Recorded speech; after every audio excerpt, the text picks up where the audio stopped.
Hello there. Welcome back to Nicole's Scrapbook Stories. And if you're new here, a big welcome. And I am so glad you're spending some time with me today.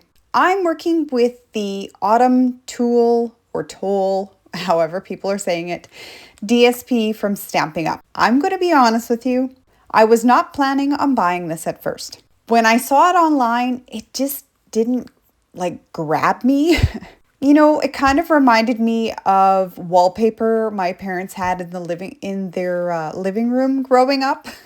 If you know, you know.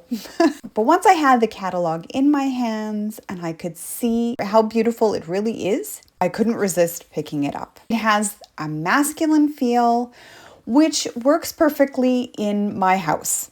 Now on page 40 from the September-December mini catalog, you can get a better image of the full suite within this collection. Now around here, fall means the start of football and hunting season. So while this is a gorgeous fall collection, I'm also seeing a strong hunting theme in it. So that makes me even more excited to use it. Now I've already flipped the pattern papers over so you can see both sides. You get 3 sheets of each of the 4 designs, so 12 sheets in total. I did go ahead and purchase the full suite. Oh man, there is a lot of glare there. Oh, hello. It includes 3 sheets of the specialty paper called the Earth Toned Metallic Paper. Okay, that's enough of that one. So you also get 2 beautiful stamps and die bundles, and you have to take a look at the size of this tree die. It's huge, perfect for scrapbook layouts. It's so detailed, you can create a beautiful layered tree just with the die cuts. This ribbon, I have never seen ribbon like this before. It's called Irregular Weave Trim, and it has this rustic, slightly rough texture. And of course, the streaked dots that to me almost look wooden. So for this layout, I am documenting 6 pictures of my sister and me visiting a pumpkin patch not far from home. It was really windy that day, which made it feel much cooler. And you can see in this picture, we're huddled up together just to stay warm. Most of the pumpkins had already been moved into the greenhouse by this time because of the frosty nights we had earlier in the month. And these are all the pumpkins that I ended up bringing home. They were all so cute, making it hard to choose. They all wanted to just come home with me. And without realizing it, we had gone on the very last day the greenhouse was open for the season, so all the pumpkins were on sale. This is my sister Diane. Oh, I love her dearly. I am so lucky to have her in my life, and she is one of my best friends. Now, I don't really have a plan for this layout other than, wanting to use the pumpkin pattern paper. I really love the red pumpkins on it, and since my sister is wearing a red plaid coat, I thought incorporating that Cajun craze color would tie in beautifully with the photos. So we're just going to start building this layout together and kind of see where it takes us. I am starting with very vanilla cardstock. Since it's one of the coordinating colors in this collection and is also the background color in the pumpkin patch DSP that I'm working with. I'll admit though, I am not a huge fan of the white borders sitting on top of the vanilla cardstock, but I'll deal with that later. Here's the configuration I'm thinking for my photo placement. I've got this 4x5 in landscape. I like to put my favorite picture or my focal photo on the left side. Then I have another 4x5 portrait of my sister Diane. I'll place the 4x4 underneath. Next, I've got a 3x4 landscape, and that works well beside the picture of my sister Diane. And then this 3x4 portrait of the two of us. And the last 3x4 can go in this open space. I do want to make sure that I have a spot for my journaling. So if I bump this photo over a bit and pull the other one down, that opens up an area I can use for a journaling box of some sort. Then on the left, I have a spot set aside for a title and a few open areas around where I can tuck in some embellishment clusters. I like the idea of running the pattern paper across the top and the bottom of the page. I think it'll frame in the photos nicely. I do want to bring in more of the other pattern papers. So these are my options from the B sides. I am drawn to the stripes or the pattern print. So let's test these out. I'm thinking of using kind of just a 1/2 inch strip above and below the pumpkin paper. And you know me, I love stripes, but those gray diamonds are really nice too. Okay, while I think about that, I'm going to commit to trimming the pumpkin paper into 4 equal strips at 3x12. The pumpkin DSP looks great. And I decided on the stripes because I like that pop of the dark early espresso lines and the contrast against the pumpkin paper. Now I cut one strip at 1/2 inch by 12 to test it out, and I love it. I'm going to go ahead and cut 3 more so that I can layer them, like I had said, above the pumpkin paper at the top and the bottom of the layout. Now that I've introduced more of the dark brown, I'm going to mat all my photos with early espresso cardstock. The dark brown complements them, gives that rich, warm, kind of earthy feel that I'm going for on this layout. Now I did cut an additional mat to use as my journaling box too. I still want to use that diamond pattern paper. So I'm going to cut a larger photo mat for my focal photo. Let's just test that out. Yeah, I like that. To repeat the pattern on the right side, I cut another mat for the landscape 3x4 photo. Repeating elements like this helps the 2 pages feel more connected and keeps the eye moving across the spread. I like how it ties both sides together without being too matchy-matchy. Before I go any further, I am going to pause for a second and ink the edges with early espresso ink and a sponge. Now, I really want to add a touch of that metallic specialty paper. So I cut 2 1/4 inch strips to use as transition pieces between the 2 pattern papers. And just for fun, I remembered Erin over at Crafty Concepts with Erin used the Gathering Leaves embossing folder on her specialty paper recently, and I loved that idea. So why not do the same here, right? That's why we watch each other's videos, to get ideas so that we can bring them into our own layouts. So thank you, Erin. I'll run the strips through my die cutting machine. I will have to do that twice to cover the full length. I'm just going to flip the paper around and just put it through one more time. The embossing looks gorgeous, but the leaves are going sideways instead of falling down. I didn't really think that through. So to fix that, I cut 2 more 1/4 inch strips, and then I cut them into smaller pieces, just about the width of the folder and a little bit shorter. So this time the leaves are going in the right direction, falling down. Much better. And I'll save the first set for another project. It doesn't matter that the pieces I'm working with are smaller instead of one long strip. Once I tuck them strategically behind the photos, no one's ever going to know they're not continuous.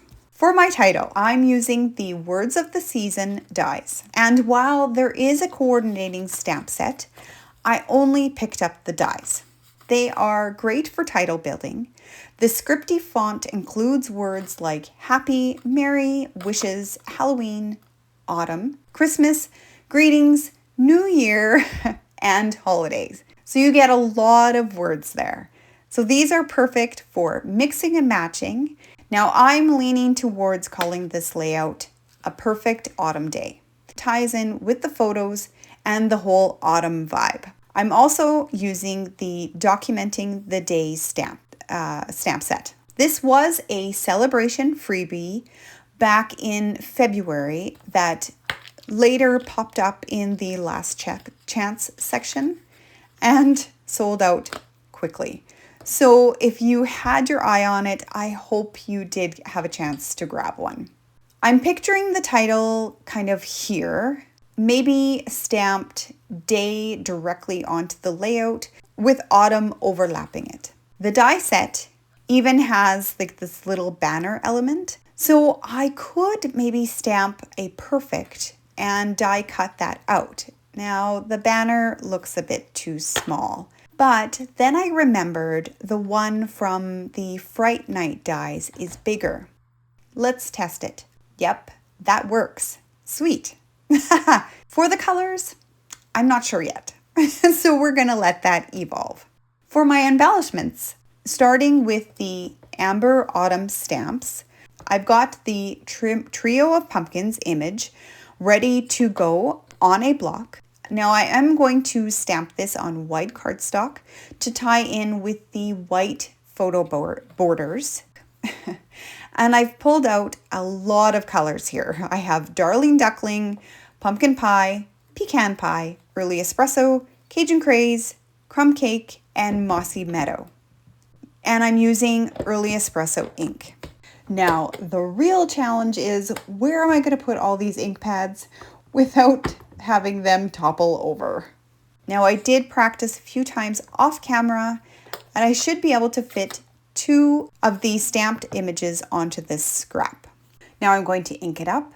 Going to make sure I don't push too hard onto the ink pad so I don't get transfer where I don't want it. Red rubber stamps are known for their crisp impressions and all the fine details. So you don't need to push too hard when putting it onto your cardstock. They really do the work for you. And this one gives such a beautiful image every time. So while that's drying, I'm moving on to the beautiful pumpkin set. This is part of the online exclusive that launched at the beginning of this month, as well as the catalog, and it's a 2-step stamp. Again, stamping onto white cardstock. I'll start with the largest pumpkin. Let's make some room here. Somehow my work area has gotten very crowded. I've got both the detail and the fill images mounted onto blocks. Starting with the detail, I'm using Pumpkin Pie ink. Okay, let's see how this goes. We'll ink it up, hold it there for a few seconds. That didn't stamp quite right. Sometimes the ink doesn't transfer perfectly the first time, or maybe I didn't press evenly. No worries, let's try it again right beside it. First, I'll grab a foam mat so the cardstock has a bit more support and a nice even surface to stamp on. That's much better. For the fill layer, I'm stamping off once before going over the detailed image to get that softer look.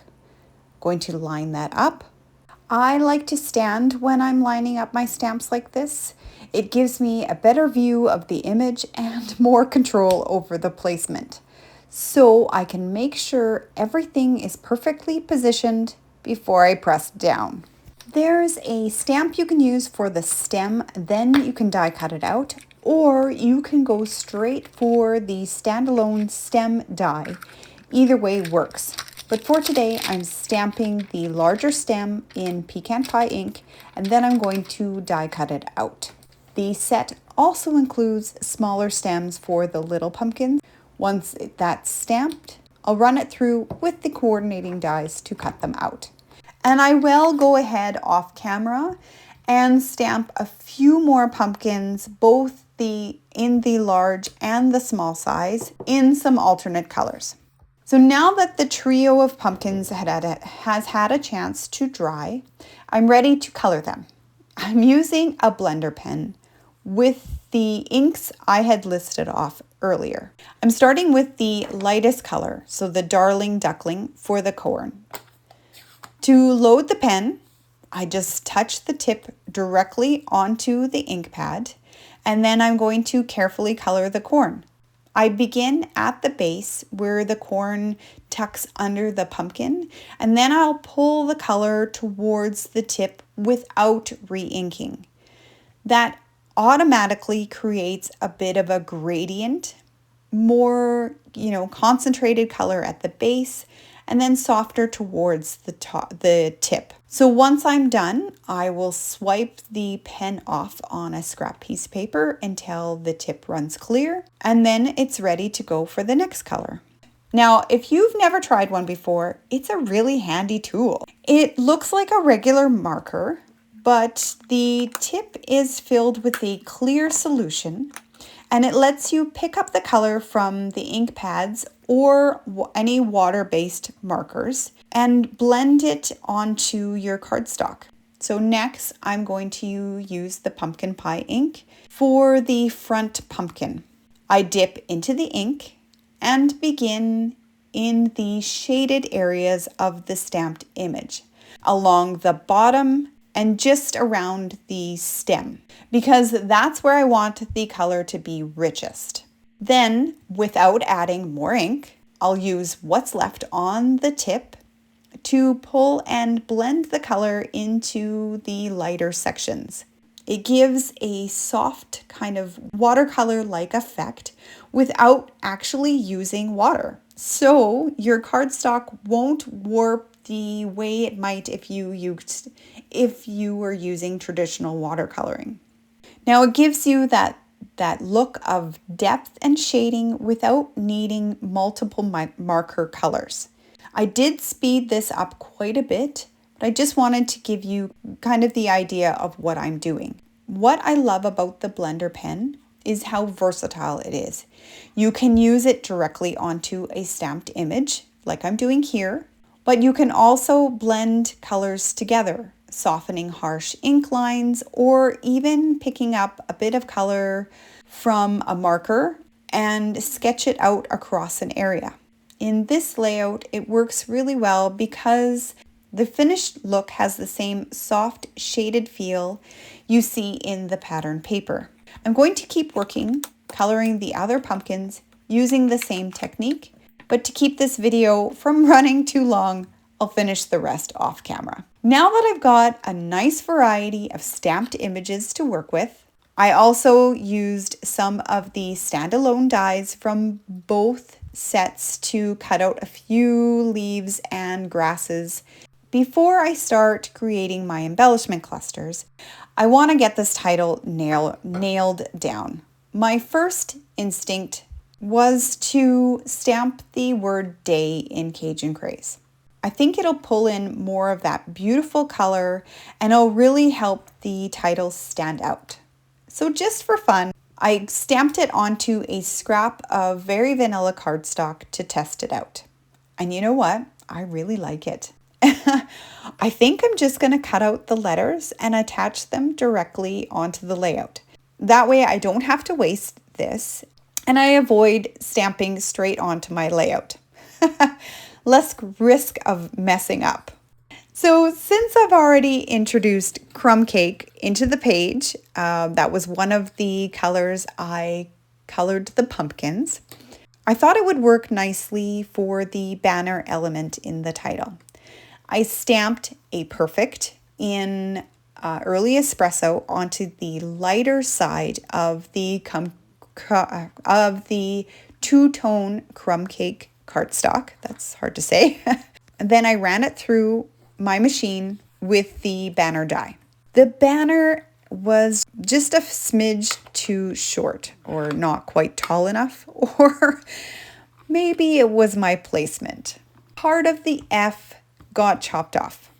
Now, honestly, it doesn't bother me too much, but to disguise it a little, I'll blend crumb cake ink over the banner to add some shading. I'm using my blending brush to deepen the folds in the die cut banner, which makes the shading look like a natural highlight rather than uncovering a mistake. So for the word autumn, I first cut it from early espresso cardstock, but then I thought, what if I used the metallic specialty paper instead? And I love it. The shimmer adds such a pretty contrast to the warm fall tones. Let me just work that into place. Yeah, I really like that. Since I had that paper out, I cut a few extra leaves and even pulled out the retired changing leaves dies, which is definitely a favorite, to add some more sprigs for tucking into the clusters. So I'm building 3 clusters to create flow across the page.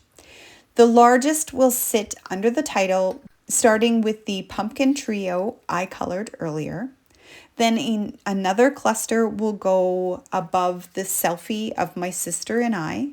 And a single large pumpkin will start the 3rd cluster above Diane's photo here. Now, I don't want to cover too much of that pattern paper, but a little overlap is fine.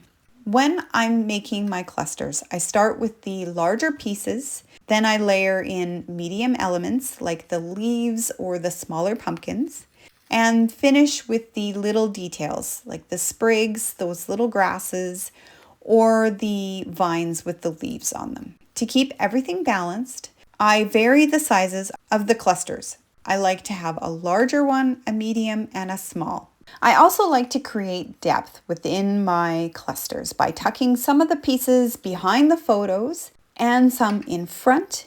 That little overlap helps everything feel connected. I am so happy to finally have a couple of pumpkin stamp sets in my crafty space, especially one with big detailed pumpkins like this. I like to work in verbal details on my layouts when I can. The beautiful pumpkin set has a phrase that says, "So grateful to have a friend like you." Now there's a perfect spot for it just under the photo of my sister. Since I'm snapping directly onto my layout, I'm sliding my foam mat underneath to be safe and to create a nice, even working surface. I always test my stamps first. And this is a very well-used scrap piece of paper. Now that looks good. I'm already standing because it gives me a better view and steadier hands. So I'm going to hold it down for a couple seconds, lift it up, and yes, that came out beautifully. To fill in that open space beside the sentiment, I'm adding another pumpkin and a little sprig, but I think it needs something else. So from the spooky Halloween dies, there's a wrought iron fence die. I cut that from pecan pie cardstock, and I trimmed the tops of the fence, so there's little balls, so it looks more like the wooden fence in the pattern paper. And I'm going to place that upside down so that the cut ends are at the bottom. Now, I could not resist using the ribbon. It reminds me of like the straw or hay bales that we are sitting on in the photos. So I cut a few short pieces, angling the ends for some extra interest. I'm going to fold them and I'm going to tuck them in behind the clusters. For the finishing touches, I'm adding the streak dots. I really love these. I'm not sure if you can get a good look at them on screen, but they really have some fun detail. There are 2 different sizes, and I'll place a few near the title, another closer to the bottom cluster so that it ties the 2 together, and then 3 tucked in with that fence cluster, and 3 more on the far right cluster. I'm leaving the top one alone. Sometimes less is more. This was the second year my sister and I visited this greenhouse to see all the pumpkins. And this was the first time I had ever heard of potato pumpkin.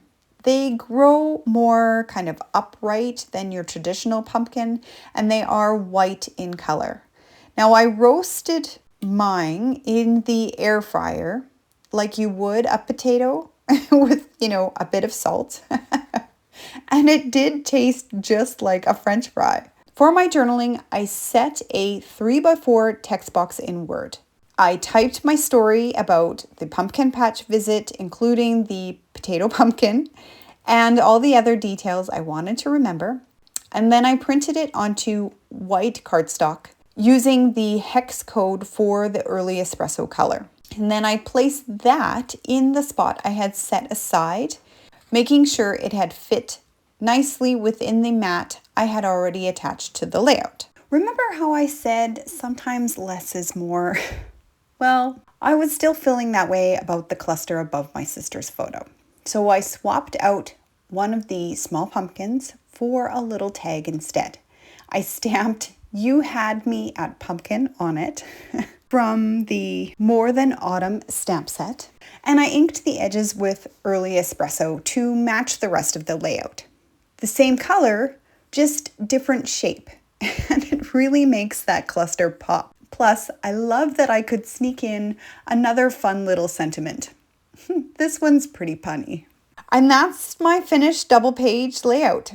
I am really happy with how it came together.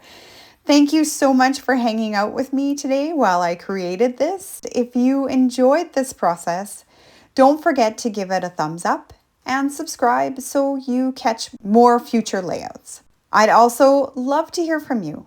What's your favorite fall activity to scrapbook? For still shots of this layout, head over to my Instagram. Here are more videos with fall layout ideas for you to watch next. Until then, keep telling your stories one page at a time.